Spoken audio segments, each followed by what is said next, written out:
Je suis tombé sur un article assez intéressant. Il est incroyablement long, mais il est extrêmement intéressant et pertinent.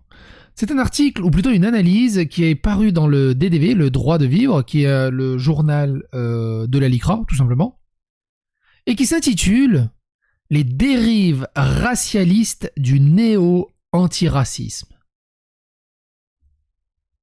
Et on va en faire le tour.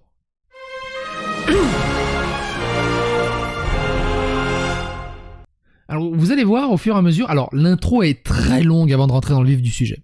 Mais il faut cette intro pour poser le contexte. Par contre, vous allez voir, c'est un excellent complémentaire à la playlist qui s'appelle Idéologie Woke, Anatomie du Wokisme, qui est une playlist en 8 vidéos et qui se termine par le live qu'on avait fait avec Pierre Valentin autour de l'anatomie du wokisme, que je vous invite à regarder, vraiment, le lien est dans la description. Et donc, on a ceci.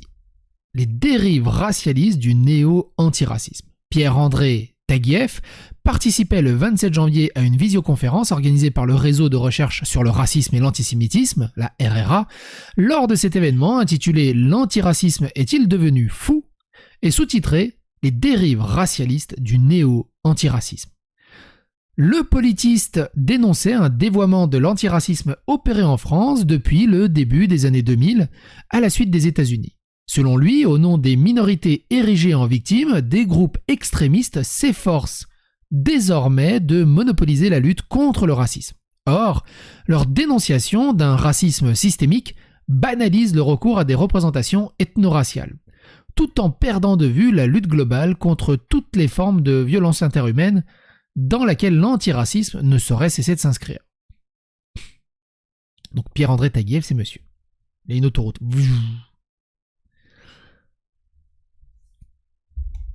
Donc là, il se répète. On va passer directement là. Donc, présentation par Isabelle de Mekenen de Pierre-André Taguieff. Qui est Pierre-André Taguieff? Alors c'est important de le situer à peu près où il est. Les travaux de Pierre-André Taguieff, né en 1946, sont ceux d'un chercheur en philosophie, en théorie politique, en histoire des idées sociales et politiques, ainsi qu'en histoire des sciences, comme l'attestent ses publications embrassant des sujets très divers. Une histoire des idées qui aborde les grandes théories du référencement de ces domaines tout en pratiquant l'analyse des discours comme méthode. Il est impossible de rappeler ici votre bibliographie, cher Pierre-André, qui comporte plus d'une 50aine d'ouvrages et des centaines d'articles publiés dans des revues savantes. Ça change d'Idriss Aberkan. Pour ceux qui voudraient la découvrir dans son intégralité, je renvoie à La modernité disputée, vos mélanges publiés chez CNRS, édition en février 2020, mais il est vrai que depuis, elle s'enrichit d'une dizaine d'ouvrages. Vos principaux domaines de recherche vont du racisme et de l'antisémitisme au nationalisme, au populisme et à l'eugénisme, et plus récemment à l'islamisme.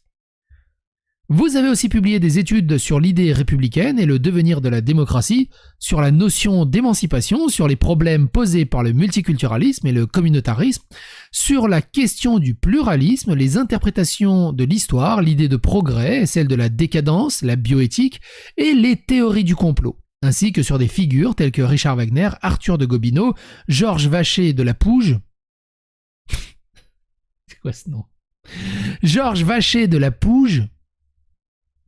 Georges Vacher de la Pougue, non c'est pas mieux, Louis-Ferdinand Céline ou Friedrich Nietzsche.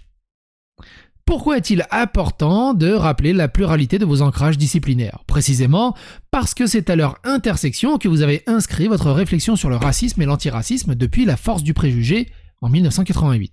Autrement dit, je suis en train de souligner que vos travaux ne partent pas dans une expérience sociale ou historique déterminée de racisme, mais que vous abordez racisme et antiracisme comme deux problèmes conceptuels conjoints, en miroir l'un de l'autre, et que vous étudiez leurs variations corrélatives au fil du temps, qui pour les hommes s'appelle l'histoire. L'histoire avec un grand H.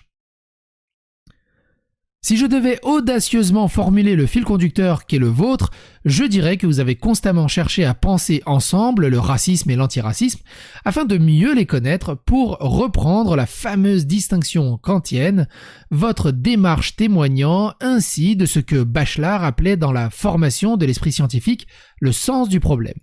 Alors, du coup, ça me fait aussi penser, au-delà de la truc woke, on a fait déjà 2 vidéos sur l'antiracisme est raciste. Alors là, il y en a une de ces 2 vidéos que je vous invite à regarder. La deuxième, en retapant, vous retomberez facilement dessus. Je vous la laisse dans la description. On avait déjà abordé le sujet brièvement. Alors, quel est le problème fondamental que vous soulevez depuis la force du préjugé en passant par les fins de l'antiracisme en 95, puis par le dictionnaire historique et critique du racisme que vous avez dirigé en 2013 jusqu'à race, un mot de trop, sciences politiques et morales en 2018 et l'antiracisme devenu fou en 2021. Ce problème est formulé dès les forces du préjugé. Le racisme est une notion obscure, un terme mal construit pour schématiser sans précision une réalité indéterminée. Vous étiez parti du constat que ceux qui parlaient alors de racisme en donnaient des définitions vagues, en contradiction ou contradictoires, et surtout ne prenaient pas en compte les surgissements, notamment après 1945. De nouvelles formes de racisme sans référence aux races dites biologiques, ni à la thèse d'une inégalité entre ces dernières. De là, les 2 questions que vous vous êtes posées. Comment penser le racisme sans race, ni raciste déclaré? Comment penser le retournement raciste du droit à la différence et de la défense des identités culturelles? Vous vous êtes alors engagé dès 1984 dans une vaste entreprise de reconstruction théorique dont les résultats ont été exposés en 88 dans La force du préjugé, où vous avez notamment conceptualisé la distinction entre le racisme biologico-inégalitaire, putain j'ai réussi à le dire du premier coup, et le racisme... En fait, quand les mots compliqués, il faut essayer de les prendre par surprise. Et le racisme différentialiste et culturel, distinction qui a été par la suite reprise et beaucoup discutée dans les milieux savants, en France comme ailleurs. Vous avez aussi abordé d'une façon nouvelle la question du métissage biologique et culturel en montrant que ce que vous avez appelé la mixophobie, la hantise du métissage fantasmé comme souillure, était au cœur de la pensée raciste.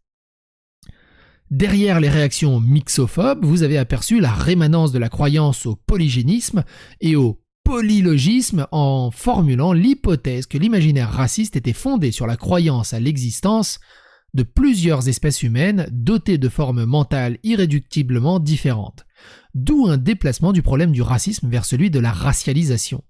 Opération susceptible de transformer en pseudo-races des entités telles que les nations, les ethnies, les cultures, les communautés religieuses ou non, etc. Il s'ensuit que, par exemple, le nationalisme et le pluralisme culturel radical peuvent constituer des formes de néo-racisme. C'est dans ce cadre que vous avez analysé l'antiracisme contemporain en revisitant les diverses traditions historiques, à la fois politiques et philosophiques, sur lesquelles il se fondait, pointant au passage nombre de paradoxes et d'effets pervers du militantisme antiraciste. Si la tâche des antiracistes était devenue si difficile, leur objectif étant devenu confus, c'était avant tout, montriez-vous, parce qu'ils étaient confrontés à des formes de racisme qui échappaient à leur compréhension. Vous donniez en 88 à l'antiracisme le statut d'une grande idéologie en formation, perspective d'autant plus intéressante qu'il s'agissait alors de l'idéologie d'une époque convaincue de s'être débarrassée définitivement du racisme et des idéologies. En gros, en 88, il avait un pré-shot, un 369 dessus. 35 ans plus tard, les problèmes s'est exacerbé. Telle est son évolution et vous constatez aujourd'hui que le racisme a pris le visage hideux de l'accusation arbitraire lancée abusivement au nom de l'antiracisme. Vous résumez en une phrase le glissement à la fois terrible et déréalisant qui s'est opéré. Le racisme consiste à accuser l'autre de racisme. Et le plus troublant dans cette assertion est qu'elle est valable également pour l'antiracisme théorisé et pratiqué pour ceux que vous appelez les néo-antiracistes. L'antisionisme radical fournit une illustration frappante de ce paradoxe. Accuser le sionisme d'être une forme de racisme, ou l'État d'Israël d'être un État raciste, permet aux ennemis des Juifs de présenter leur antisémitisme comme un combat antiraciste.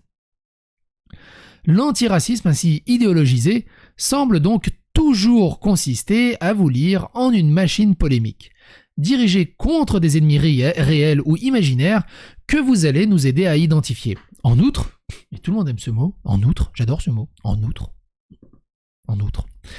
le terrorisme pseudo-éthique de l'antiracisme, comme vous l'écrivez en 1988, continue de fonctionner à plein régime, adossé à un modèle de justice qualifié de raciale, projetant des propagandistes sur des auteurs moraux qui autorisent l'accusation, voire l'incrimination aussi systémique que le racisme censé le justifier.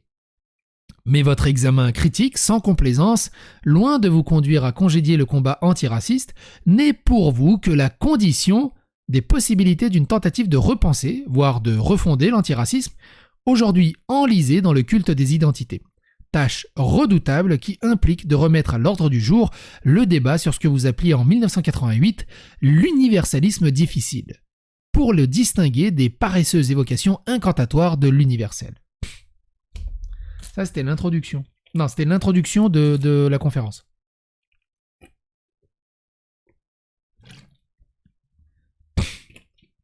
Pouce bleu pour ma gorge.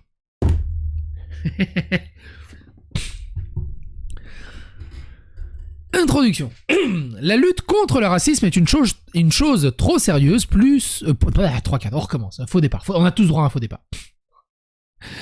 La lutte contre le racisme est une chose trop sérieuse pour qu'on l'abandonne à des agitateurs sans scrupules, à des illuminés sectaires, à des bureaucrates aveugles et à des politiciens opportunistes, ou même à des naïfs sincères qui se laissent porter par leurs sentiments et leurs intuitions, et prennent leurs ressentis pour des preuves ou des arguments. Il est temps de prendre pour objet d'analyse le dévoiement de l'antiracisme qui, depuis le début des années 2000, a pris en France, après les États-Unis, de nouvelles formes que je propose de caractériser comme néo-antiracistes. Et, pour le dire clairement, pseudo-antiracistes. Au nom des minorités érigées en victimes, des groupes extrémistes s'efforcent de monopoliser la lutte contre le racisme.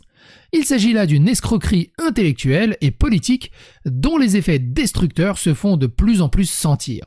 Telle est la thèse que je défendrai dans cette conférence sur la base de certains nombres d'analyses d'exemples. Il y va fort quand même dès le début. Le tableau est sombre en effet. Après l'âge de l'antifascisme et de l'antiracisme soviétique, couverture idéologique d'un système totalitaire, nous sommes entrés dans l'âge de l'antiracisme décolonial, wokiste et islamo-gauchiste. Depuis que la plupart des groupes d'extrême gauche qui se réclament de l'antiracisme ont pactisé avec les milieux islamistes, les frères musulmans de préférence, en épousant leur antisionisme radical de type démonologique, dernière forme idéologique en date de la haine des juifs, et en centrant leur antiracisme sur la lutte contre l'islamophobie et le racisme d'État, ou le racisme systémique. Bref, les indigénistes, pour résumer. Allez voir mes vidéos autour de Wissam pour voir un peu le bordel autour. Les associations antiracistes islamisées diffusent des représentations victimaires des musulmans, incluant la thèse selon laquelle les musulmans seraient aujourd'hui persécutés comme les juifs l'avaient été dans les années 30, le réseau européen contre le racisme, European Network Against Racism, ENAR, qui fédère nombre d'associations antiracistes et orchestre notamment la publication des tribunes contre l'islamophobie, fournit une illustration de cette propagande antiraciste. J'ai analysé ces dérives de mes livres Judéophobie, la dernière vague 2018 et Liaisons dangereuses, islamo-nazisme, islamo-gauchisme. Je vais dire plus de fois raciste que le nombre de morts que j'ai dans Elden Ring, je crois, dans cette vidéo. C'est sous les couleurs de l'antiracisme que des activistes s'efforcent de banaliser le recours des représentations ethno-raciales de tous les problèmes sociaux et politiques sur la base de l'opposition racialiste sommaire importée des campus états-uniens, blancs versus racisés. En outre, c'est sous les couleurs de l'antiracisme que des activistes s'efforcent de banaliser le recours à des... Ça m'énerve quand ils font ça. Je sais que c'est un appel, mais quand tu lis, ça te fait des doublons. Blablabla, blablabla. En France, le lancement en janvier 2005 du mouvement des indigènes de la République, devenu en février 2010 le Parti des indigènes de la République, le PIR, eux aussi préchotent, illustre cette dérive racialiste, anti-juive et pro-islamiste de l'antiracisme. Le 31 mars 2012, le porte-parole du PIR, Ouria Boutelja, affirme publiquement « Mohamed Merah, c'est moi, et moi je suis lui. Nous sommes de la même origine, mais surtout de la même condition. Nous sommes des sujets post-coloniaux. Nous sommes des indigènes de la République. Je suis une musulmane fondamentale. » L'essai publié en 2016 par Ouria Boutelja, « Les Blancs, les Juifs et nous » constitue un manifeste décolonial. On y trouve une dénonciation véhémente de la domination postcoloniale des Blancs et du racisme d'État. La France étant censée être restée dans un État colonial. ainsi qu'une théorisation de l'intersectionnalité des luttes des dominés. La vision que cette militante indigéniste a des Juifs est parfaitement résumée par cette déclaration faite au cours d'un discours prononcé à Oslo le 3 mars 2015. Les Juifs sont les boucliers, les tirailleurs de la politique impérialiste française et de sa politique islamophobe. Dans ce même discours, elle appelait à s'attaquer au philosémitisme d'État qui régnerait en France. Dans la rhétorique indigéniste, qu'on peut qualifier d'identitaire, la lutte contre le racisme est baptisée antiracisme politique. Expression destinée à délégitimer toutes les autres formes prises par l'antiracisme, rejetées parce que censées être dans les mains des Blancs ou des Juifs, ou des sionistes. On peut voir dans cet antiracisme politique revendiqué par le pire et ses soutiens dans l'extrême gauche intellectuelle ou politique l'une des formes prises par les néo-antiracistes décoloniaux que j'ai analysé en 2020 dans mon livre L'imposture décoloniale. Ou tout simplement aller voir mes vidéos sur Wissam. Aux États-Unis, accusé de bénéficier du privilège blanc en vertu de sa blanchité, tout blanc, tout individu perçu comme tel est supposé intrinsèquement raciste et sommé de le reconnaître publiquement. Ça aussi, alors je vais pas m'arrêter tout le temps parce que le texte est assez long. Allez voir la playlist Idéologie woke, anatomie du wokisme, toute la playlist dédiée au woke SJW et progrès LGBT. En plus des vidéos des autres, évidemment. J'en étais où ? En présentant ses excuses et en s'engageant dans des rites d'expiation qui prennent la forme de cérémonies d'auto-accusation. On l'a vu, hein, les camps pour les blancs, les camps antiracistes pour les blancs pour qu'ils comprennent pourquoi ils sont racistes. Ou encore Coca-Cola qui avait fait une formation et ils demandaient à leurs salariés d'être moins blancs. La haine de soi, cette pathologie identitaire dont on connaissait surtout la version juive, beaucoup étudiée depuis l'ouvrage de Theodor Lessing Der Judisches... Oh, c'est bon, mon allemand est un peu rouillé. Je sais juste que Mein Kampf, ça veut dire mon combat. Je le sais. Der Judische Selbststrasse. C'est un truc comme ça. Et aujourd'hui observable chez des Blancs qui ne supportent pas de se sentir coupables de racisme. Cette haine de soi se double d'une honte de soi. Le phénomène nouveau est l'intériorisation de la leucomisie, néologisme que j'ai forgé pour éviter le flou sémantique suscité par le terme leucophobie.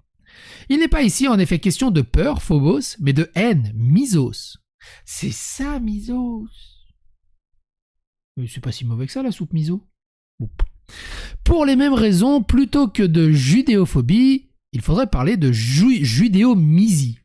La haine du judéo. Et pas la peur. Comme je l'ai proposé dans mon livre intitulé Sortir de l'antisémitisme 2022. Donc du coup, je vais pas lire ça parce qu'on va le relire en dessous, j'imagine. Ouais, il est là. Il est là. C'est ainsi qu'aux États-Unis, l'on a pu voir des Blancs saisis par la repentance embrasser les chaussures d'activistes afro-américains. Oh putain, on en a parlé de cette vidéo. Alors ça, par contre, va trop loin. Je crois que je l'avais appris. Va trop loin. Ça, elle est extrêmement importante aussi à regarder. Ouais, c'est celle-là. Quand la fragilité blanche va beaucoup trop loin. Je vous laisse la miniature. Un exemple concret de fragilité blanche qui va trop loin. Les images se passent de commentaires. Très important. Allez regarder cette vidéo. C'est cool qu'il en parle. C'est ainsi qu'aux États-Unis, l'on a pu voir des Blancs saisis par la repentance embrasser les chaussures d'activistes afro-américains faisant partie d'un groupe de suprémacistes noirs anti-blancs et anti-juifs, tandis que des formes normatives de séparatisme telles que les réunions dites non mixtes, réservées aux personnes d'un certain sexe ou d'une certaine couleur de peau, semblent annoncer la société d'apartheid de demain. Simultanément, les sciences sociales, et ça aussi on a parlé, c'est l'UNEF. Simultanément, les sciences sociales politisées ont banalisé l'opposition non moins sommaire entre dominant et dominé, qui s'est substituée à la vieille opposition entre exploiteurs ou exploités. D'où le surgissement d'une nouvelle clé de l'histoire universelle, les couples dominants-dominés et racisants-racisés, qui s'entre-symbolisent. Comment ne pas comprendre que l'on est passé d'une escroquerie intellectuelle et politique à une autre, et aussi d'un terrorisme intellectuel à un autre, qui, depuis les années 90, a pris le visage du politiquement correct, puis de la culture woke porteur d'un hyper-moralisme punitif, c'est ainsi que l'antiracisme a basculé dans une forme de politico-intellectuelle de folie, objet de mon livre paru en novembre 2021, L'antiracisme devenu fou, le racisme systémique et autres fables. Il s'agit de comprendre comment et pourquoi nous en sommes arrivés à ce point de confusion, voire de délire. Je commencerai par analyser quelques moments fondateurs de l'histoire de l'antiracisme en privilégiant les usages idéologiques de la notion de racisme systémique, puis j'esquisserai un examen critique de néo-antiracisme né du tourment décolonial et wokiste de l'antiracisme contemporain. Si vous êtes encore là à ce moment de la vidéo, j'espère que ça vous plaît, c'est verbeux, mais c'est extrêmement intéressant, extrêmement pertinent. Et je le dirai jamais assez, partagez autour de vous, phagocytez l'algorithme de YouTube. Il faut mettre un maximum de personnes au courant, qu'ils entendent ce genre d'histoire, qu'ils entendent ce genre de propos, c'est très intéressant, on le lit assez rarement, mine de rien. Et évidemment, les commentaires sont là, n'hésitez pas à donner vos avis, vos opinions dans les commentaires, phagocytez l'algorithme de YouTube, mais surtout abonnez-vous et ainsi de suite. On continue. Retour sur quelques avatars de l'antiracisme, les mirages du racisme systémique. L'antiracisme contemporain se présente comme l'héritier de plusieurs traditions historiques qui, à certains égards, ont fusionné à la fin du XXe siècle. L'anti-esclavagisme, l'anti-colonialisme et plus largement l'anti-impérialisme, l'anti-antisémitisme, c'est bien compliqué, l'anti-nazisme et plus largement l'anti-fascisme, l'anti-ségrégationnisme et l'anti-nationalisme, l'anti-soniste et PlayStation, pour voir si vous suivez, pour former une synthèse antiraciste. À ces traditions idéologiquement définies s'ajoutent leurs variantes nationales ou certaines traditions antiracistes proprement nationales. Ces traditions incorporées dans l'imaginaire antiraciste jouent le rôle de mémoire associée non nécessairement compatible. Si cette vidéo est monétisée, ça va être un miracle. Et, en conséquence, souvent source de tensions, voire de conflits idéologiques. Dès lors que l'antiracisme devient une cause supposée universelle, sans hétérogénéité, doctrinal se traduit par des orientations incompatibles ou des engagements mutuellement exclusifs.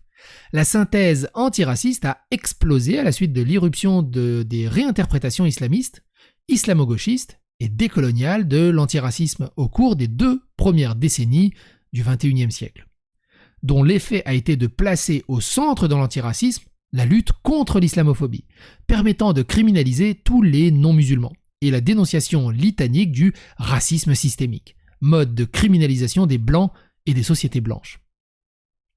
Je vous rappelle, c'est l'Elicra qui dit ça. Les questions de définition du racisme représentent des enjeux politiques et orientent la lutte contre les discriminations. Leur confusion témoigne de l'affrontement entre des visions incompatibles de l'antiracisme. Pourquoi je dis ça? Parce que je vais le relire en dessous. Le mot racisme reste une arme symbolique, redoutable, employée dans les guerres idéologiques contemporaines. Les questions tournant autour du racisme s'inscrivent dans les champs de lutte pour imposer telle ou telle définition du racisme, correspondant à telle ou telle position antiraciste. Chaque forme d'antiracisme a sa définition du racisme. Chaque camp antiraciste a la sienne, qu'il s'agisse du racisme classique, biologico-inégalitaire, ou du néo-racisme culturel et différentialiste, pour reprendre la conceptualisation que j'ai proposée en 88 dans La force du préjugé. Les entrepreneurs idéologiques entrent en concurrence pour imposer leur définition respective du racisme. La recherche des causes du racisme s'avère aussi tributaire de l'engagement dans tel ou tel camp antiraciste. Les questions de définition représentent des enjeux politiques et orientent la lutte contre la discrimination. Leur confusion témoigne de l'affrontement entre des visions incompatibles de l'antiracisme qui alimentent ce qu'il faut bien appeler une nouvelle guerre culturelle. Le conflit insurmontable entre l'antiracisme universaliste et l'antiracisme identitaire ou différentialiste en représente la forme désormais reconnue. Mais il en est d'autres comme nous le verrons. Au cours des 2 premières décennies du XXIe siècle, l'antiracisme différentialiste a été réinterprété par les tenants de la théorie critique de la race et de l'intersectionnalité qui l'ont transformé en une forme d'identitarisme racial et ou de racialisme. Celle qu'on rencontre dans les discours des dénonciateurs du racisme systémique qui essentialisent les groupes minoritaires et les installent dans une position victimaire. L'antiracisme se redéfinit dès lors sur la base de revendications des minorités politiquement organisées. Le paradoxe de cette approche est que ces idéologues croient pouvoir en finir avec le racisme en le voyant partout et en l'assimilant avec le fonctionnement même du système social, ce qui constitue une fatalisation du phénomène. S'il faut historiciser et sociologiser l'antiracisme, il faut aussi s'efforcer de le fonder en répondant à la question « Pourquoi l'antiracisme ?» Plus précisément, pourquoi et en vue de quoi être antiraciste? Quelles sont les fins de l'action antiraciste? La réponse la plus simple est faussement claire. La construction d'un monde sans racisme, donc sans raciste. Certains précisent un monde sans domination, sans inégalité, sans discrimination. Nous sommes ici dans l'élément de l'utopie. Mais la question s'est compliquée lorsque certains antiracistes savants ont découvert l'existence du racisme sans raciste. Eduardo Bonilla Silva, Racism Without Racism, Colorblind Racism and the Persistence of Racial Inequality in the United States, 2003. Réinterprétation de ce que deux révolutionnaires afro-américains, Charles V. Hamilton et Stokely Carmichael, ont appelé en 1967, dans leur essai intitulé Black Power, The Politics of Liberation in America, le racisme institutionnel, dit plus tard structurel et finalement systémique. Carmichael deviendra l'un des leaders du parti des Black Panthers, puis s'installera en 1969 en Afrique pour devenir en 1979 Kwame Ture, l'un des leaders du panafricanisme continental. Il s'agissait, pour ces deux intellectuels engagés, de caractériser le racisme anti-noir tel qu'il en faisait alors l'expérience dans la société états-unienne. Il visait le système de la suprématie blanche, héritage des lois de Jim Crow, qui, officiellement démantelé par la loi promulguée le 2 juillet par le président Johnson, n'avait alors nullement disparu aux États-Unis. De là à caractériser le pouvoir blanc comme un pouvoir colonial, il n'y avait qu'un pas. Puisque les Noirs aux États-Unis forment une colonie, affirment Carmichael et Hamilton, il n'est pas dans l'intérêt du pouvoir colonial de les libérer. Si les Noirs sont des colonisés dans la société blanche, alors le racisme institutionnel a un autre nom, le colonialisme.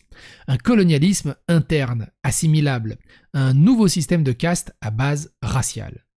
Carmichael et Hamilton insistent en outre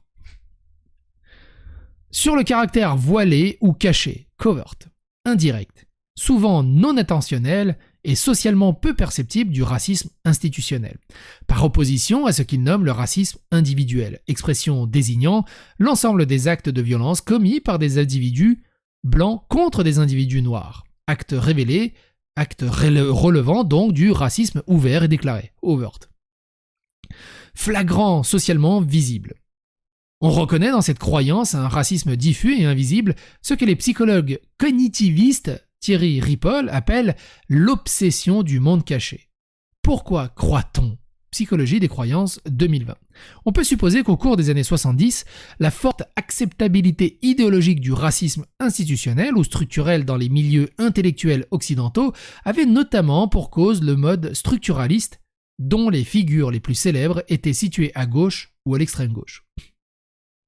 La notion de racisme institutionnel remplissait alors une fonction de critique sociale, fondée sur une expérience vécue du racisme aux États-Unis. Mais elle s'est rapidement exportée et sloganisée, devenant une évidence idéologique mise à toutes les sauces avant de jouer le rôle d'un outil polémique utilisé dans des contextes socio-historiques n'ayant rien à voir avec la société nord-américaine des années 60. Ces transpositions mécaniques lui ont fait perdre tout sens précis, la réduisant à un instrument de stigmatisation de tout ordre social perçu par des antiracistes militants, à tort ou à raison, comme un ordre racial. Si l'on suit l'analyse de Carmichael et Hamilton, le racisme est partout dans les sociétés blanches, il se confond avec l'ordre social et son fonctionnement normal, dont le privilège blanc est la désignation polémique. En 1989, la juriste Peggy McIntosh donnait du privilège blanc cette définition. L'ensemble des avantages, des prérogatives, des bénéfices et des choix immérités et indiscutables conférés à des individus du seul fait de leur couleur. Non sans ajouter qu'en général, les blancs jouissent d'un tel privilège sans en être conscients. L'axiome néo-antiraciste est que tous les blancs touchent le salaire de la blancheur, pour reprendre une expression revue et adaptée, employée en 1935 dans Black Reconstruction par l'intellectuel et militant révolutionnaire afro-américain W.E.B. Du Bois. Comment les antiracistes peuvent-ils faire face à cette normalité pathologique qu'est le racisme systémique, sans sombrer dans la paranoïa et la fuite en avant dans les dénonciations des indices du mal? Mais surtout, comment peuvent-ils espérer mettre fin au racisme systémique sans détruire complètement l'ordre social blanc? Et après cette rupture révolutionnaire inédite, construire un ordre post-racial ou post-raciste? Ce projet révolutionnaire s'inscrit dans l'imaginaire utopiste des modernes en quête de la société parfaite. En gros, moi ça me fait penser à 1984. Est-ce que la société est parfaite dans 1984? En gros, ça me fait penser à l'épisode des Zygons dans Doctor Who. C'est-à-dire, ils vont faire la révolution pour être égaux, en détruisant tous les humains. Mais du coup, qu'est-ce qu'ils vont faire à la prochaine révolution? Parce que du coup, ça va être eux les méchants, puisque ça va être eux les dominants. Et on en avait abordé, alors je suis désolé, je fais une petite coupure, mais c'est pareil. Une autre vidéo assez centrale à tout ce bordel, c'est tout simplement la vidéo sur Evergreen. Je vous la laisse dans la description. L'antiracisme des années 1980 et 1990, en France, était centré sur la lutte contre l'extrême droite, représentée principalement par le Front National et quelques groupes néo-nazis résiduels. Cet antiracisme était avant tout un néo-antifascisme et un antinationalisme au cours des années 2000. La figure du raciste s'est transformée sous la pression des milieux islamistes instrumentalisant la cause palestinienne dans le cadre de leur propagande. Ça aussi... Je suis désolé. Oh, comment je l'avais appelé cette vidéo? Je sais plus. Si. On avait parlé ça dans l'homonationalisme Kezako, ou quand les LGBT défendent l'homophobie. Elle est assez rigolote.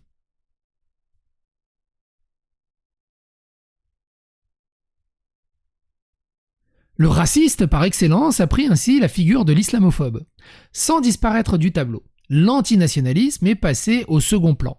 Mais dans l'imaginaire et le discours antiraciste ainsi reconfiguré à l'islamophobie, s'est ajouté plus récemment le motif des discriminations visant les personnes de couleur, issues de l'immigration ou largement les minorités ethniques.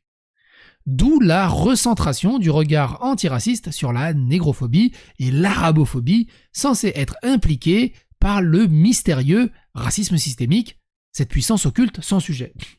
Et bien sûr, dans l'équation, il n'y a pas les Asiatiques. Sans cesser d'être compris comme une... Parce que les Asiatiques sont blancs, on avait fait une vidéo là-dessus. Sans cesser d'être compris comme une critique des préjugés et des stéréotypes ethno-raciaux, l'antiracisme s'est progressivement redéfini sur les modèles états-uniens autour de l'impératif d'une lutte contre les discriminations et les ségrégations fondées sur l'origine raciale ou ethnique, la couleur de la peau ou certains traits culturels, linguistiques, religieux, etc. et ayant pour cible des minorités ou des catégories de populations d'origine étrangère. C'est ainsi qu'en France, le racisme anti-immigré est devenu l'une des formes de racisme les plus dénoncées par les milieux antiracistes, ce qui a suscité un progressif déplacement de cible.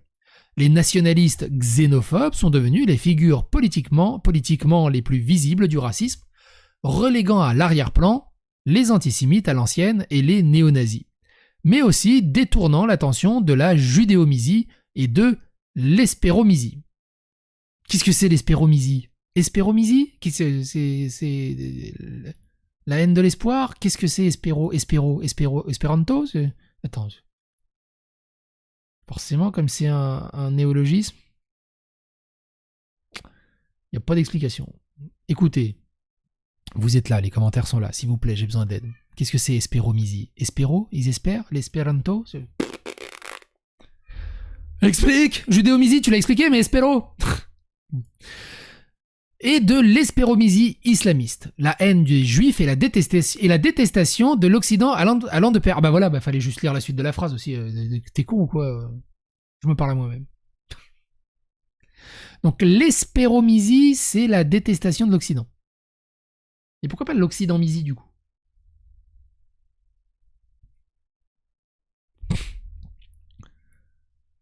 la Westomisie, Westeros, modelé par le militantisme antifascisme et plus particulièrement anti-nazi, l'antiracisme défini sur les bases des premières déclarations de l'UNESCO de 1950 et 51 était régi par la conviction que les thèses racistes représentaient des erreurs dues à l'ignorance, à la persistance des stéréotypes ou à la puissance des préjugés. Erreurs que les scientifiques pouvaient et devaient rectifier après les avoir dénoncées. Lorsque le raciste désigné n'était pas un méchant, assimilable à un Hitler, il ne pouvait être qu'un ignorant, un individu qui se trompait, ou qui était trompé.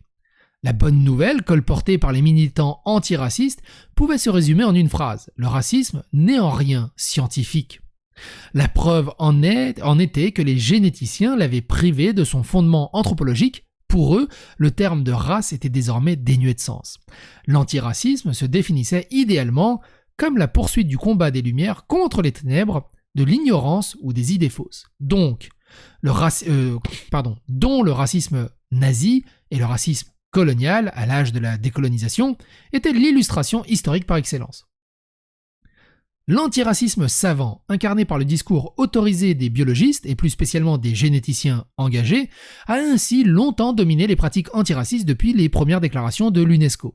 L'antiracisme scientifique enveloppait un idéal relevant de l'humanisme rationaliste et progressiste par l'instruction et l'éducation. Il s'agissait de faire advenir un monde où les erreurs, les préjugés et les illusions ayant disparu, le racisme ne survivrait que sur le mode d'un archaïsme, d'une trace d'un passé honteux, mais d'un passé heureusement dépassé.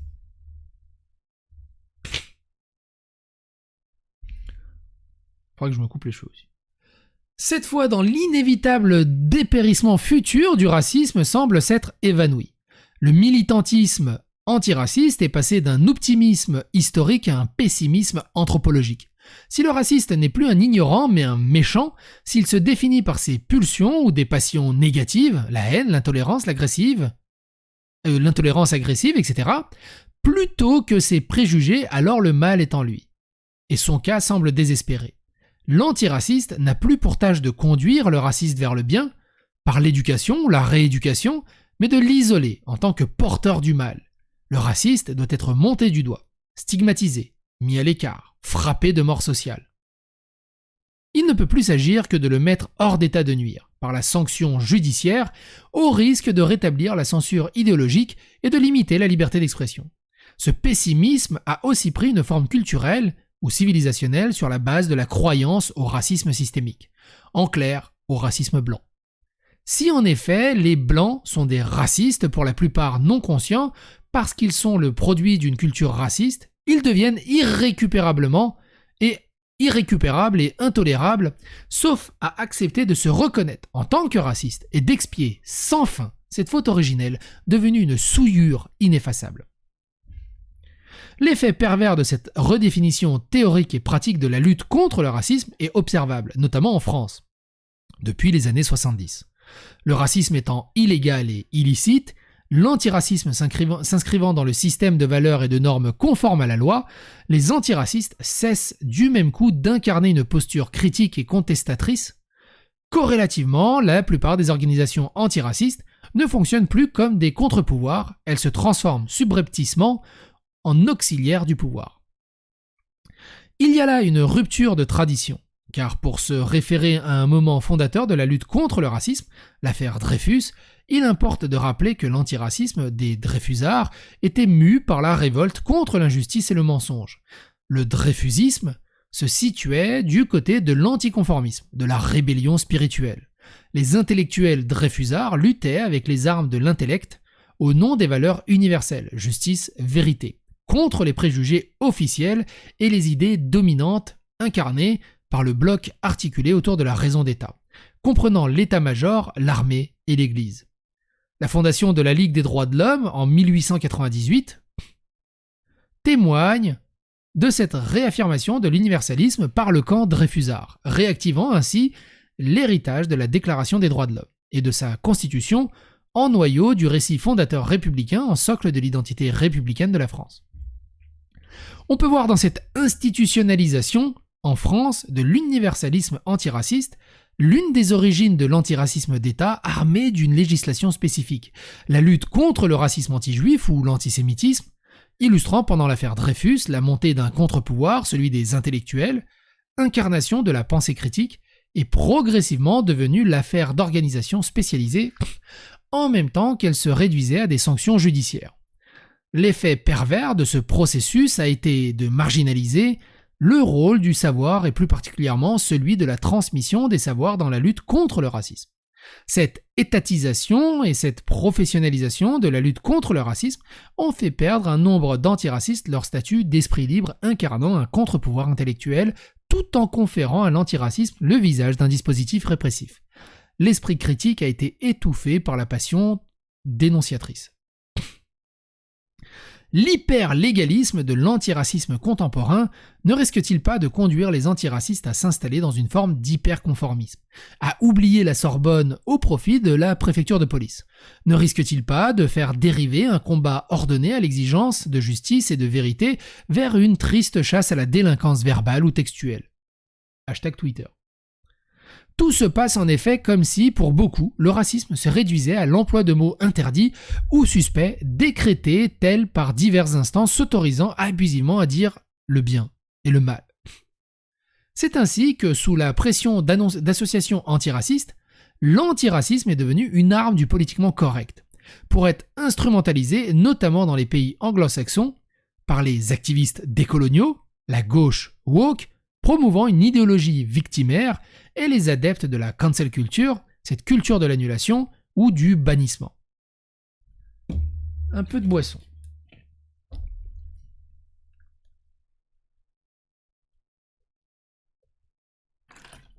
Chapitre 2.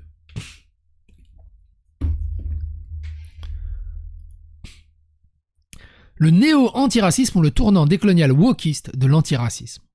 Nous sommes les contemporains du grand tournant qu'on peut dire décolonial ou wokiste, de l'antiracisme dont le geste central n'est plus la stigmatisation des individus racistes, socialement minoritaires, mais la dénonciation du racisme dit institutionnel, structurel ou systémique, qui se confond avec le fonctionnement même des sociétés dites occidentales ou blanches.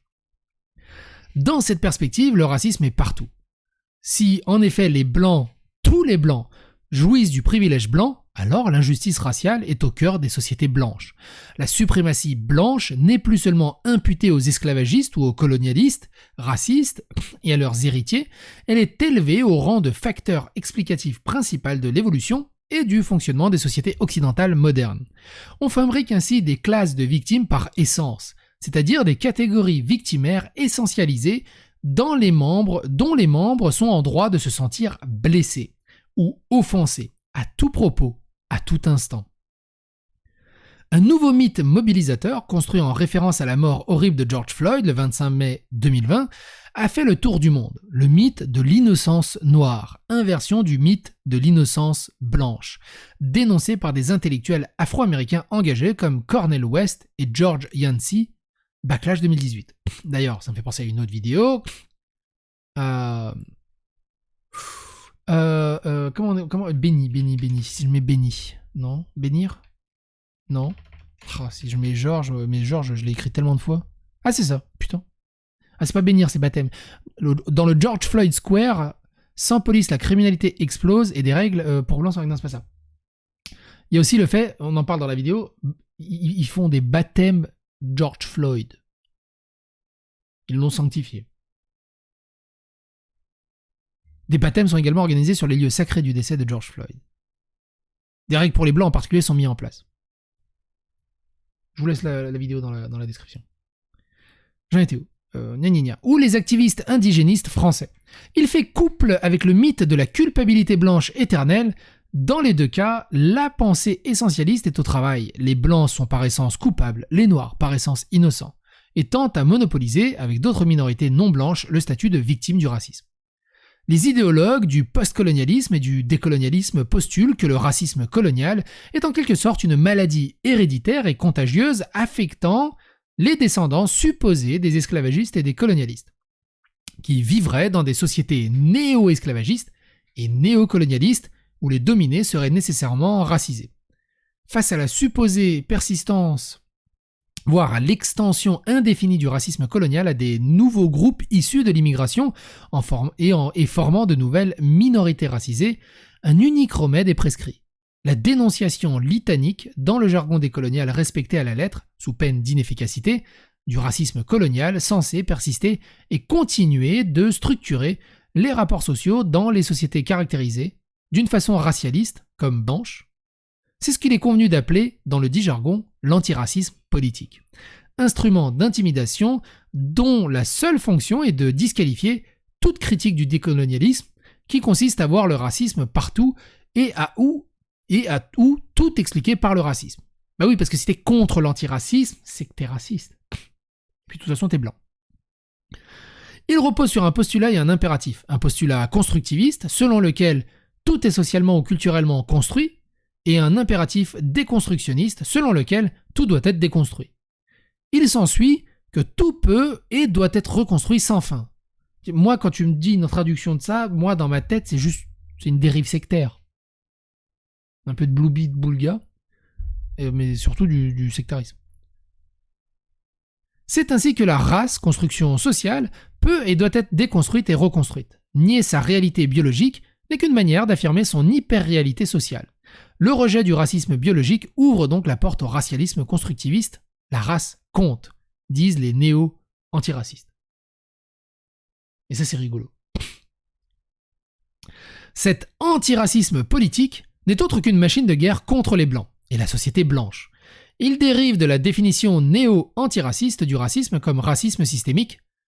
Il ne s'agit pas d'une conceptualisation du racisme, mais d'une arme symbolique qui consiste à réduire le racisme au racisme blanc censé être inhérent à la société blanche ou à la domination blanche aux États-Unis, celle-ci étant la seule forme de domination raciale reconnue et dénoncée par les néo-antiracistes. On en retient le message simpliste selon lequel les sociétés blanches, quelles qu'elles puissent être, seraient intrinsèquement racistes. Qu'ils le veuillent ou non, qu'ils en soient conscients ou non, les blancs seraient des dominants et des racisants. Ce qui revient à nier les responsabilités individuelles, non sans faire obstacle à l'identification des vrais coupables d'actions racistes. Réduits à n'être que des symptômes d'un mal systémique, la blanchité, et ainsi devenue la marque du racisme. Les idéologues néo-antiracistes nous enseignent que les Blancs ne peuvent échapper à un cadrage racial qui naturalise leur ascendant, à savoir le cadrage racial blanc. Tous les spécialistes de la théorie critique de la race et des études critiques de la blanchité l'affirment. Il reste toujours des traces de blanchité chez les plus progressistes, des Blancs les mieux éduqués. Leurs bonnes intentions, affichées antiracistes et progressistes, n'y peuvent rien changer. Lorsqu'ils se défendent d'être racistes, affirment les activistes états-uniens comme Robin DiAngelo, White Fragility, Why It's So Hard for White People to Talk About Racism, 2018. On en a parlé de la vidéo, hein, Fragilité Blanche. Non J'ai fermé l'onglet. Oh, tu fais retour en arrière, ça revient là où t'étais. J'aime Google Chrome. Qu'est-ce que je disais ? On en a parlé de la fragilité blanche, évidemment. C'est aussi important, je le mets dans la description. C'est aussi pour moi, je veux dire, mais tu fais chier à aller chercher d'autres vidéos, mais c'est aussi pour moi, parce que des fois, je sais que cette vidéo a été assez, on va dire, centrale, comme pilier central, ou un peu fondateur, ou enfin regroupant, et du coup, moi-même, je vais aller dans cette vidéo pour retrouver d'autres vidéos, de retrouver dans le fatras de centaines de vidéos. C'est aussi pratique de regrouper. Surtout que ça aborde le sujet, donc si vous voulez voir plus en détail, description, continuez l'aventure. Ou Ibrahim X. Kendi, How to be an Anti-Racist, 2019. Et évidemment, Ibrahim X. Kendi, il s'est fait un contre-Uno. C'était légendaire. Ibrahim X. Kendi se détruit tout seul. Le contre-Uno du siècle de la part du prince des woke. Les Blancs prouvent malgré eux, par leur véhémence, qui trahit leur anxiété, qu'ils le sont. Leur comportement exprimant la fragilité blanche ou leur vulnérabilité raciale s'expliquerait donc par une fausse conscience alimentée par la culpabilité des mécanismes de défense contre la menace, supposée fantasmée d'un déclassement, et une résistance permanente à la vérité scientifique concernant le racisme systémique, qui persisterait et se manifesterait par des discriminations souvent imperceptibles. Les discriminations raciales sont dès lors perçues non seulement comme des conséquences nécessaires du racisme systémique, mais aussi comme des effets inévitables du racisme blanc qui tient à l'existence même des blancs. La croyance au racisme systémique est une machine à fabriquer des racistes blancs, qui ne sont pas conscients de l'être. Le dogme de la fatalité de race est ainsi passé, tiens, une petite coquille, passé des théoriciens racistes blancs négrophobes, Louis Agassiz, Madison Grant, Lothrop Stoddart, etc., aux théoriciens antiracistes anti-blancs contemporains. Les blancs seraient racistes en vertu de leur appartenance de race. La négrophobie des racistes a fait place à la leucophobie des néo-antiracistes, ou plus exactement à leur leucomisie, leur haine des blancs, qu'on est dès lors en droit de considérer comme des pseudo-antiracistes. Ce nouvel antiracisme recourt à des catégories raciales pour se définir dans des fondements comme dans ses objectifs et réinvente la vision fataliste de la malédiction de race et la mythologie raciste de la souillure héréditaire ineffaçable. La goutte de sang noire devient la goutte de sang blanche. D'où le paradoxe d'un antiracisme racialiste, voire raciste, dès lors qu'il puise, non sans violence verbale, à la thématique du racisme anti-blanc. C'est pourquoi, j'y insiste, il serait plus adéquat de les caractériser comme un pseudo-antiracisme et plus précisément comme un antiracisme anti-blanc. Mais un antiracisme anti-blanc, c'est un antiracisme raciste. Élargissons le champ de l'analyse. Pour comprendre les liens entre l'islamo-gauchisme, l'antiracisme dit politique et le décolonialisme, il faut partir de la convergence entre l'anticapitalisme marxiste, l'anti-occidentalisme islamiste et l'antiracisme anti-blanc décolonialiste. Comme les islamistes, les propagandistes décoloniaux tentent à réduire le racisme à l'islamophobie, considéré par les islamo-gauchistes comme le racisme qu'il faut aujourd'hui combattre prioritairement. Depuis les années 30, les islamistes ont habilement utilisé l'anticolonialisme pour faire basculer dans leur camp les nationalistes arabes. Juste deux petits trucs comme ça. Comment la France pourrait être islamophobe de manière systémique quand tu vois le nombre de mosquées qu'il y a en France? Tu vois, par exemple, hey Google, combien il y a de mosquées en France? Il sait ça? Le site a.com.tr contient l'information suivante. Néanmoins, les médias, se basant sur des chiffres de la Grande Mosquée de Paris et du ministère de l'Intérieur, estiment le nombre à environ 2400 à 2500 lieux de culte. Bon, 2500 mosquées. Et tu crois qu'il saurait ça? Hey Google, combien il y a d'églises catholiques en Algérie? Je ne suis pas sûre d'avoir la réponse correcte à votre question, mais voici des informations que j'ai trouvées sur le web. Selon Wikipédia, diocèse d'Oran, 400 catholiques, 7 paroisses, 20 prêtres, diocèse de la Gouate, 2000 catholiques, 10 paroisses, 16 prêtres, archidiocèse d'Alger, 1500 catholiques, 13 paroisses, 45 prêtres. Ça va pas loin, hein. Moi, j'imagine après Maroc, Tunisie, c'est un peu étalé, un peu pareil. Enfin, tous les pays... Du coup, tu te dis... Avant d'appeler la France islamophobe, qu'on construise autant d'églises catholiques dans tous les pays islamiques? Non, ça serait pas mal. Les idéologues du décolonialisme se sont emparés dans cette thématique anti-impérialiste dont on trouve des traces dans le tiers-mondisme. Le tiers-mondisme, c'est joli comme ça. Puis dans l'altermondialisme, pour réduire les sociétés occidentales à des sociétés inégalitaires, structurées par les oppositions dominants-dominés et racisants-racisés. Héritage supposé du colonialisme. Ils incriminent les sociétés blanches accusées de racisme d'État, mais font silence sur les sociétés arabo-musulmanes qui ne sont pas moins blanches. La plupart d'entre elles pratiquant pourtant un antisionisme d'État confinant à l'antisémitisme.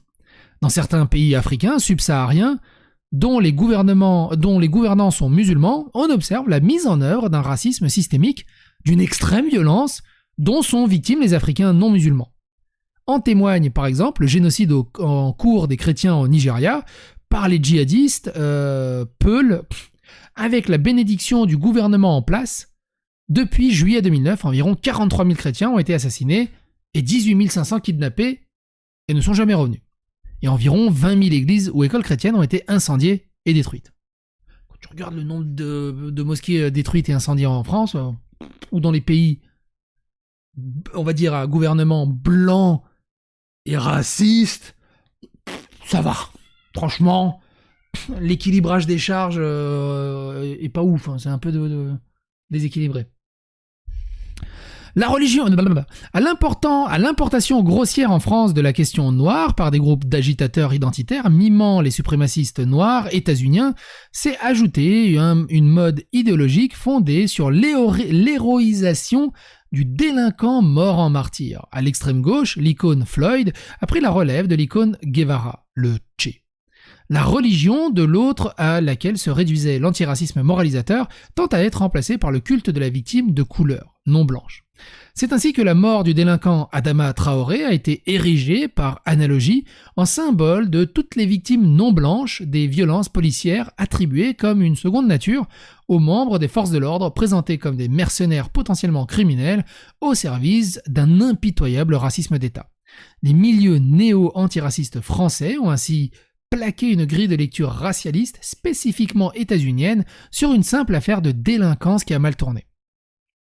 Alors qu'elle n'existait pas en France, la cause noire s'est inscrite à l'ordre du jour. Oscillant entre sa version misérabiliste, le traitement victimaire des Noirs, et sa version identitaire, l'affirmation de la fierté noire, la première enveloppant une exigence de justice, la seconde impliquant une demande de reconnaissance, l'une et l'autre insatiables.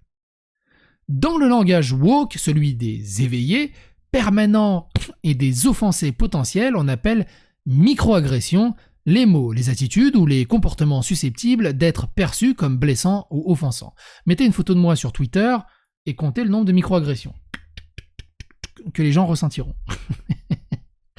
Parce qu'il serait raciste, sexiste, anti-LGBTQIA+, grossophobe, glottophobe, islamophobe, etc. L'expression microagression se réfère à la violence ordinaire ou banale, imperceptible parce qu'elle serait systémique, ou tout simplement parce qu'elle n'existe pas et relève du monde des fantasmes wokistes. Mais, dans cet univers victimaire, le nombre de victimes de microagressions ne cesse de croître, en même temps que celui des activistes professionnels venant à leur secours dans les institutions et les entreprises. On pourrait croire que cette description est celle d'un mauvais rêve ou que ce bref récit n'est qu'une blague, il n'en est rien. Dans ces milieux militants, l'humour n'est pas au rendez-vous, le rire lui-même est considéré comme une offense. Et leur couleur préférée, c'est le ocre. L'éveillé néo-antiraciste, ordinaire, milite d'une manière nouvelle. Il ne prépare pas une révolution afin de réaliser une utopie, il accuse, dénonce, appelle à l'exclusion, voire à la mort sociale et culturelle des coupables qu'il désigne, il vise leur annulation dans le vocabulaire de la cancel culture, il exige aussi des réparations, d'une façon insatiable. Il agit comme un symptomatologiste, un inquisiteur et un épurateur en état de vigilance permanente dans une société qu'il perçoit comme structurée par quelques oppositions, les principales étant dominé et dominant, oppresseur opprimé et racisant racisé. Mais il existe aussi des éveillés plus ambitieux qui espèrent que les grandes purifications des consciences et des comportements rendra possible la naissance d'une nouvelle humanité, meilleure que l'ancienne. Ils redéfinissent ainsi le projet révolutionnaire de la création de l'homme nouveau, faisant du wokisme une nouvelle religion politique, en même temps qu'un nouvel outil révolutionnaire. Ça, c'est pas mal ça. Religion politique. Je bois un coup pour la conclusion. J'espère que ça vous plaît jusqu'à-là.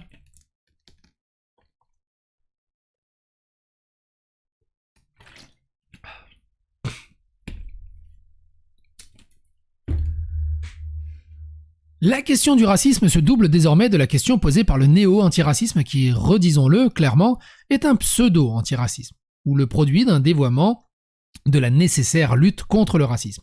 Dans les mains des activistes décoloniaux et wokistes, l'antiracisme est devenu un prétexte. Il ne sert pas à combattre les formes de racisme observables dans les sociétés démocratiques contemporaines, il sert à diaboliser globalement l'Occident et son histoire. Derrière le paravent de l'antiracisme, on discerne une volonté d'en finir avec la civilisation occidentale. Réduire à un système intrinsèquement pervers qui produirait, légitimerait et diffuserait du racisme et du sexisme, au nom de l'éveil woke à la réalité des injustices, des discriminations et des microagressions. subies par les minorités ethniques, sexuelles, religieuses. Les activistes pseudo-antiracistes ont racialisé le discours antiraciste en même temps qu'ils refondaient l'utopie révolutionnaire sur des bases anti-occidentales, donc anti-blanches, selon leur vision raciale du monde, et non plus seulement anticapitaliste. Il ne s'agit pas d'une nouvelle guerre des civilisations, mais dans l'esprit des théoriciens les plus radicaux d'une guerre inédite de décivilisation dont l'unique cible est la civilisation occidentale. Face à cette entreprise d'endoctrinement, il importe de rappeler que tous les maux qui affectent les sociétés occidentales contemporaines ne s'expliquent pas par les séquelles du racisme colonial, de l'impérialisme occidental et de la domination blanche. La colonisation est chose du passé et la décolonisation a bien eu lieu. Par ailleurs, il n'y a pas de recherche postcoloniale ni de pensée décoloniale. Il n'y a qu'un rabâchage militant d'accusations criminalisantes visant la France et plus largement l'Occident, et constituant une nouvelle orthodoxie académique dans laquelle puisent les activistes des nouvelles gauches radicales. Ces dérives de l'antiracisme ne doivent pas nous faire oublier l'essentiel. Pour l'action politique et morale, le mal raciste est d'abord et avant tout ce qui ne devrait pas être, ou ne devrait plus être, et qui doit en conséquence être combattu. Répondre d'un mot à la question « Comment lutter pratiquement contre le mal raciste ?», c'est dire simplement nous efforcer par divers moyens de faire diminuer la quantité de violence et d'injustice dans les interactions humaines. La difficulté est ici bien sûr de supprimer sans violence la violence pour ne pas en rajouter. Où se situe précisément la visée morale ? Dans l'exigence que soient abolies les souffrances infligées à l'homme par l'homme, à des humains par d'autres humains, d'où les devoirs à visée universelle, refus inconditionnel de la torture, de l'esclavage, de la xénophobie, du racisme sous toutes ses formes, de l'exploitation sexuelle des enfants ou des adultes non consentants, etc. Le devoir antiraciste n'est qu'une spécification du devoir de lutter contre toutes les formes de violence interhumaine, y compris celui qui aujourd'hui prennent parfois le masque de l'antiracisme. À cet égard, il importe de dévoiler le culte des identités ethno-raciales sacralisées ainsi que la religion sectaire des minorités victimaires qui se présentent sous les habits trompeurs de l'antiracisme. J'y vois une trahison des Lumières et plus précisément un abandon de l'exigence d'universalité. C'est là ce qui justifie de soumettre à une critique démystificatrice, sans complaisance, ce pseudo-antiracisme qu'est le néo-antiracisme, dans lequel viennent confluer nombre de délires intellectualisés qui tiennent lieu de pensée à tant de nos contemporains. Il n'est rien de pire que la corruption idéologique des plus nobles idéaux. Aujourd'hui, une lutte conséquente contre le racisme implique de soumettre à une critique démystificatrice le pseudo-antiracisme sur toutes ses formes. C'était long, mais bordel de merde que c'était bon. Et il reste une post-conclusion à cette conférence. Réponse aux questions d'Isabelle de Mecquenin. Isabelle de Mecquenin pose la question suivante. Les intellectuels ne savent pas poser des questions en 2 lignes. La question essentielle qui se trouve au centre des débats actuels me paraît être celle du racisme systémique. Vous émettez 2 critiques fondamentales à ce sujet. En premier lieu, le risque d'un effacement de la responsabilité au sens moral et pénal des individus auteurs d'actes racistes caractérisés. On voit que ce modèle entre alors en contradiction manifeste avec la conception démocratique d'une lutte contre le racisme et les discriminations par les moyens que se donne un état de droit, c'est-à-dire un arsenal juridique et des sanctions pénales individualisées en vertu préventive et dissuasive sur un plan collectif. En second lieu, vous formulez une critique qui ne peut qu'alerter les chercheurs auxquels vous vous adressez, puisque tel est votre métier au sens webérien, ok, qui travaille sur le web. Le modèle du racisme systémique ne constitue pas, selon vous, un outil de connaissance des sociétés. Or, cet argument radical heurte de front les plus-values heuristiques attribuées à ce paradigme dominant qui mettrait à nu le fonctionnement intrinsèquement discriminatoire de nos institutions sociopolitiques. Cela signifie-t-il plus globalement que le racisme systémique serait irréfutable et formerait ainsi une idéologie, c'est-à-dire un système de croyances projeté sur la réalité socio-historique? Vous pouvez répéter la question? Pierre-André Taguieff répond. La notion du racisme systémique apparaît comme une composante d'un récit identitaire de combats forgés par des révolutionnaires afro-américains dans le contexte particulier de la fin des années 60, avant d'être intégré dans la rhétorique néo-antiraciste d'extrême gauche, par définition anti-système. Il ne s'agit pas d'un concept scientifique ni d'un modèle d'intelligibilité susceptible de guider des recherches empiriques, mais d'une notion idéologique au service d'une entreprise militante située et datée. Cette notion a été intégrée ensuite dans la batterie de termes polémiques employés par nombre de mouvances antiracistes contemporaines. Cette configuration néo-antiraciste peut être interprétée globalement comme l'expression d'une nouvelle forme de la religiosité fortement imprégnée par la culture woke, ou comme une nouvelle idéologie révolutionnaire qui aurait succédé au communisme. On y rencontre en effet l'illusion de posséder une vérité cachée sur les sociétés occidentales contemporaines qui serait à jamais marquée par l'héritage de la suprématie blanche. Moi, pour ça, c'est vraiment dérive sectaire, théorie du complot, complotiste et tout le bazar. Ça résume très bien les woke et les antiracistes. L'insistance de l'invisibilité et la subtilité du racisme systémique en témoignent tout autant. Il s'ensuit que lorsqu'ils parlent de racisme systémique, les néo-antiracistes prétendent accéder à un savoir ésotérique. Ils auraient accès à l'invisible. Et moins le racisme est visible, plus il est jugé dissimulé, profond et inquiétant. En conséquence, certains attribuent le racisme systémique, supposé caché à l'effet d'un complot des dominants. Nécessairement, évidemment, des blancs. Nombre de publications traitant du racisme systémique relèvent ainsi d'une approche complotiste des phénomènes sociaux jugés condamnables. Certains postulent que les blancs conspireraient sans le savoir contre les noirs, et plus largement contre les non-blancs. Une conspiration qu'on pourrait dire systémique. Ceux qui sont convaincus d'avoir une claire conscience de ce racisme invisible sont liés par le sentiment d'appartenir à une communauté cognitive enracinée dans le temps et dotés d'une identité non blanche inaltérable qui leur donnerait une capacité sans pareille de connaître et de comprendre l'envers des sociétés démocratiques occidentales. Leur ressenti a toujours, à leurs yeux, valeur de preuve. Nous nous trouvons devant une gnose, c'est-à-dire un savoir qui sauve, mais réservé à un groupe racial, formant une élite du regard antiraciste. De là, dans ces milieux, une célébration de l'identité raciale et de la conscience raciale, voire de la fierté raciale, définissent la voie qui mène au salut. Les écrits au ton prophétique d'Ibrahim X. Kendi en témoignent. L'ambiguïté de la catégorisation du racisme institutionnel est telle qu'elle ne saura permettre une meilleure connaissance des phénomènes racistes. Si elle a bien favorisé la prise de conscience des limites de l'interprétation psychopathologique du racisme, si elle a contribué à favoriser et à entretenir la prise de conscience du racisme à l'œuvre dans une société démocratique supposée exemplaire, les États-Unis, elle ne s'est pas transformée en outil de connaissance. Arme de la critique, instrument polémique, mais non pas de mode d'objectivation de la réalité sociale. Quelqu'un se souvient de la question ? Isabelle a une deuxième question. Vous avez toujours associé vos recherches de la force du préjugé de 88 à la volonté de refonder l'antiracisme sur les bases philosophiques et scientifiques les plus solides. De ce point de vue, vous vous inscrivez dans l'héritage de Léon Poliakov, qui est l'un des rares chercheurs à avoir voulu articuler ses travaux à une utilité sociale directe. Vos critiques, toujours sévères, des entrepreneurs moraux, selon l'expression de Neil Smeltzer, 72, engagés dans la lutte contre le racisme, l'antisémitisme et la discrimination au nom des normes et des valeurs, ont sans doute tendance à expliquer la dimension constructive ou reconstructive que vous revendiquez pourtant. Ainsi, vous soutenez depuis 40 ans la pertinence et la consistance d'un antiracisme républicain sur un plan théorique et politique. Comment le définir est-il encore possible ? Pierre-André. La condition des possibilités d'un antiracisme républicain, c'est une conception de la citoyenneté fondée sur la précédence des valeurs et des normes universalistes, ou, pour reprendre ma terminologie dans La force des préjugés, individuo-universaliste, que j'opposais aux valeurs et aux normes traditio-communautaristes.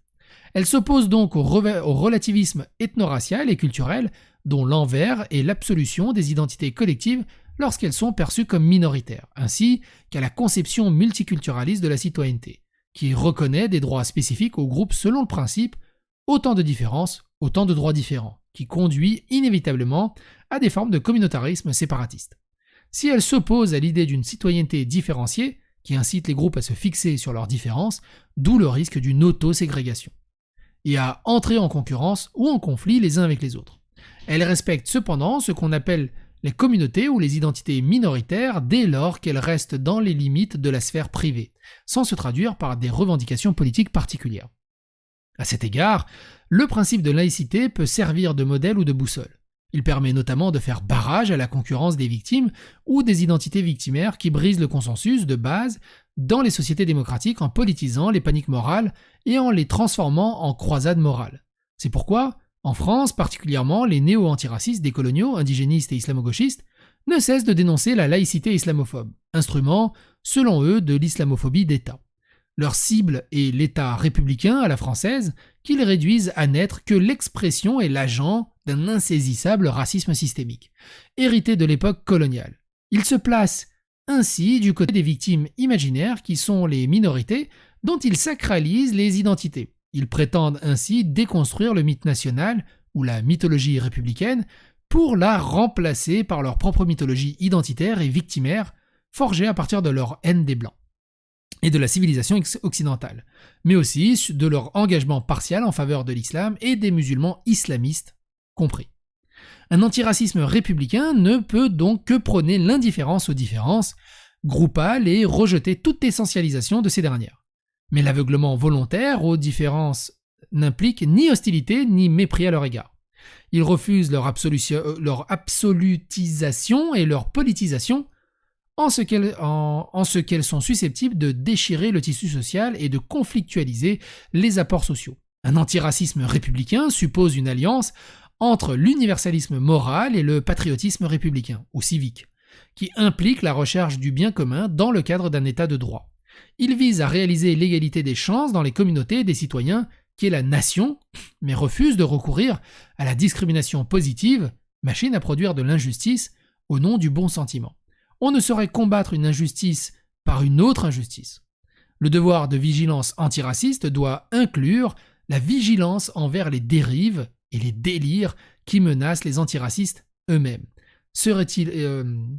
Et les délires qui menacent les antiracistes eux-mêmes seraient-ils mus par de bons sentiments? C'est ce que j'ai essayé de pointer dans cette conférence. C'était long, mais extrêmement intéressant. Si vous êtes encore là à ce moment de la vidéo, mettez un commentaire, dites édredon. Parce que de toute façon, je ne vais pas l'écrire, donc il y aura sûrement plein de fautes d'orthographe. Merci d'avoir suivi, n'hésitez pas à vous abonner, à liker, à clocher, phagocyter l'algorithme de YouTube, et à bientôt pour d'autres vidéos.